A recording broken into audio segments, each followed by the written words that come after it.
जय माँ तुलसी। नमस्कार। मेरे YouTube चैनल श्रद्धा में आप सभी लोगों का हार्दिक स्वागत है। उम्मीद करती हूँ कि आप सभी सुखी और स्वस्थ होंगे, भगवान की भक्ति में व्यस्त होंगे। आइए जानते हैं आज इस वीडियो के माध्यम से माता तुलसी के विवाह और इनकी पूजन विधि और इसके पीछे की पौराणिक कथा के बारे में, और इसका क्या महत्व होता है। तुलसी विवाह की क्या परंपरा है, क्या इसका महत्व होता है, यह किस लिए फलदायी होता है, इन सारी बातों को विस्तार पूर्वक जानते हैं आज इस वीडियो के माध्यम से। तुलसी विवाह की कथा के अनुसार भगवान विष्णु और तुलसी के बीच एक विवाद हुआ था। इस विवाद में तुलसी ने भगवान विष्णु को श्राप दिया था कि वे काला पत्थर बन जाएं। इस श्राप से मुक्ति पाने के लिए भगवान विष्णु ने शालिग्राम पत्थर के रूप में अवतार लिया और माता तुलसी से विवाह किया था। अब जानते हैं इसके पूजन विधि के बारे में।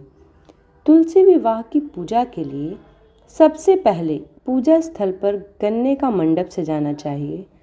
तुलसी के गमले को गेरू और फूलों से सजाना चाहिए। शुभ मुहूर्त में लकड़ी की साफ चौकी पर आसन बिछाकर पूजा करनी चाहिए। कलश में पवित्र जल भरकर आम के पत्ते लगाकर स्थापित करने चाहिए। तुलसी और शालिग्राम को गंगा जल से स्नान कराना चाहिए। तुलसी को लाल चुनरी, बिंदी, सिंदूर और श्रृंगार का सारा सामान चढ़ाना चाहिए। शालिग्राम को पीले वस्त्र, पीले चंदन से तिलक लगाना चाहिए। धूप, बत्ती, घी, दीपक जलाना बहुत ही जरूरी होता है, क्योंकि ये सारी चीज़ें पूजा पाठ में की जाती हैं। माता तुलसी की 7 बार परिक्रमा करनी चाहिए। तुलसी के विवाह के लिए एक चौकी पर आसन बिछाकर माता तुलसी और शालिग्राम की मूर्ति स्थापित करनी चाहिए। चौकी के चारों ओर गन्ने के मंडप, कलश, इन सारी चीज़ों से इसे सजाना चाहिए। तुलसी माता का श्रृंगार जो है बहुत ही विधि विधान से किया जाता है, क्योंकि आज के दिन तुलसी का विवाह है। तुलसी विवाह के दिन ब्रह्म मुहूर्त में उठें, स्नान कर, वस्त्र धारण करें साफ सुथरा, सभी देवी देवताओं का पूजा अर्चन करें। तुलसी माता को चुनरी पहनाएं, 16 श्रृंगार उनको सामान जो है उन्हें अर्पित करने चाहिए। तुलसी विवाह के दिन गंगा जल से तुलसी जी और शालिग्राम जी को स्नान कराएं। भगवान शालिग्राम को पीले फूल, वस्त्र और फल अर्पित करने चाहिए। जानते हैं तुलसी विवाह से जुड़ी एक पौराणिक कथा के बारे में। दैत्यराज कालनेमी की कन्या वृंदा का विवाह जालंधर से हुआ। जालंधर महाराक्षस था। अपनी सत्ता के मद में चूर उसने माता लक्ष्मी को पाने की कामना से युद्ध किया, परंतु समुद्र से ही उत्पन्न होने के कारण माता लक्ष्मी ने उसे अपने भाई के रूप में स्वीकार किया। वहां से पराजित होकर वह देवी पार्वती को पाने की लालसा से कैलाश पर्वत पर गया। भगवान देवादिदेव शिव का ही रूप धरकर माता पार्वती के समीप गया, परंतु माँ ने अपने योग बल से उसे तुरंत पहचान लिया तथा वहां से अंतर्ध्यान हो गई। देवी पार्वती ने क्रोध होकर सारा वृत्तांत भगवान विष्णु को सुनाया। जालंधर की पत्नी वृंदा अत्यंत पतिव्रता स्त्री थी। उसे के पतिव्रता धर्म की शक्ति से जालंधर न तो मारा जाता था और न ही पराजित होता था। इसलिए जालंधर का नाश करने के लिए वृंदा के पतिव्रता धर्म को भंग करना बहुत ही आवश्यक था। इसी कारण भगवान विष्णु ने ऋषि का वेश धारण कर वन में जा पहुँचे, जहाँ वृंदा अकेली भ्रमण कर रही थी। भगवान के साथ 2 मायावी राक्षस भी थे, जिन्हें देखकर वृंदा भयभीत हो गई।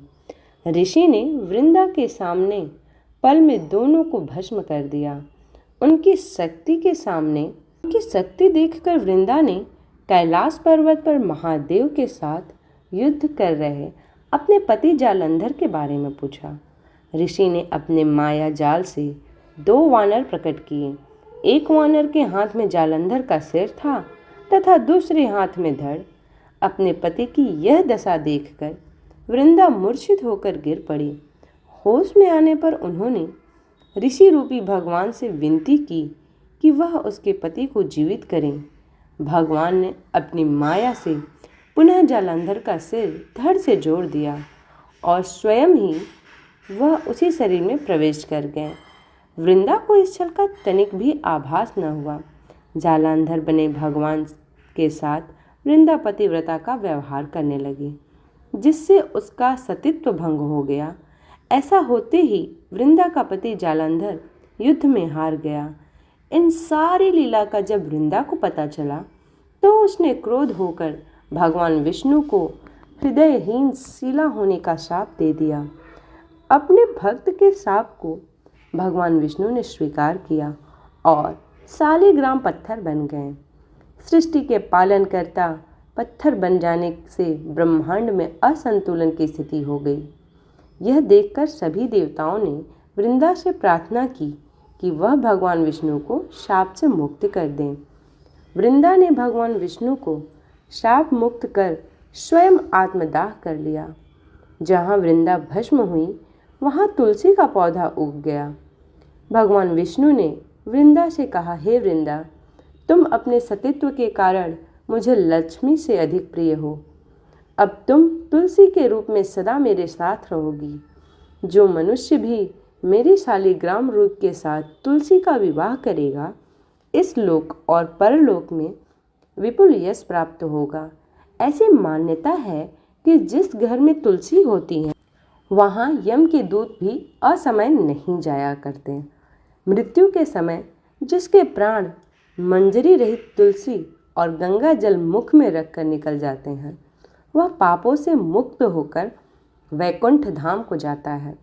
जो तुलसी व आंवलों की छाया में अपने पितरों का श्राद्ध करता है, उसके पितर मोक्ष को प्राप्त हो जाते हैं। इस प्रकार माता तुलसी विवाह की कथा संपन्न होती है।